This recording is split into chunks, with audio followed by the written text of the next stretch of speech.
Okay, so for example, in tossing 3 coins, and we will let x be the random variable which is the number of heads. So, ihapon na to ang number of heads kung kapila siya ni gawas. Now, since we have 3 coins, we will list all possible outcomes.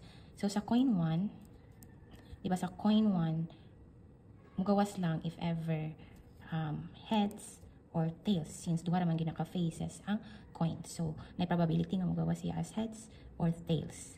Now, sa second coin, coin 2, kung migawas siya as head, so therefore, sa second coin, ay possibility nga mugawas po siya as head or tails. If ever naman sa first coin nigawas ang tails, then lista po na ito ang possibility na mugawas siya as head or tails sa second coin. Since 3 coins man na, so ilista po na ito ang probability.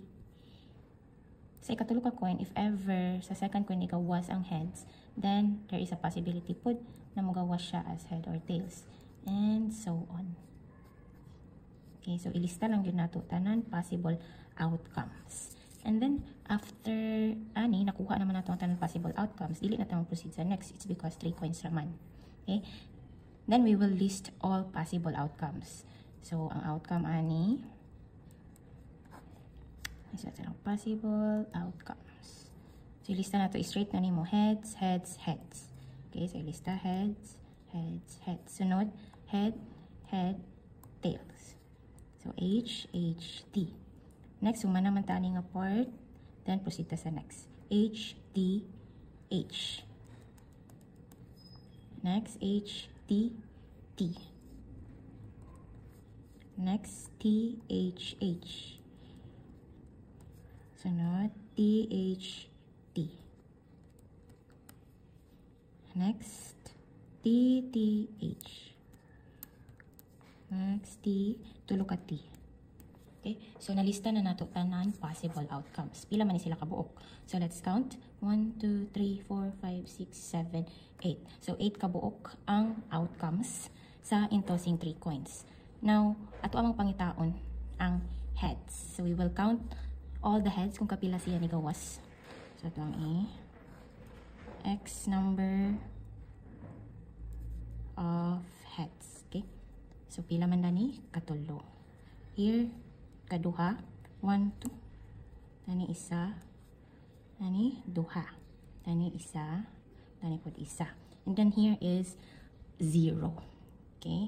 So pang-count lang nato ang number of heads. Then, as you notice, ang ato ang values sa X, upat lang. We have here 0, 1, 2, and 3.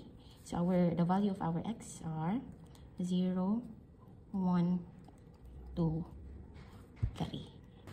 Okay, since ang values sa itong X are 0, 1, 2, and 3, we will list each probability. So, take note class, nga dapat each probability na ara between 0 and 1. So, dili siya mo gamay sa 0, dili po siya mo lapas sa 1. Okay? So, balik gani sa itong values. We have here sa 0, ihapon na to kapila siya ni gawas. So, kapila man dani ni gawas si 0. So, kaisa. So, out of 8, kaisa lang ni gawas si 0. So, 1 over 8. Balik ta here. Hapon na po nato si 1. So, 1, 2, and 3. Okay, so 3 over 8. Next is 2. Hapon na to si 2. 1, 2, 3. It's the same as 1, 3 over 8. Next is 3. So, kaisa lang. So, 1 over 8. So, these are the probability. Each probability between the values of x. Take note class nga dapat sa isa condition, ang total ani is equal to 1.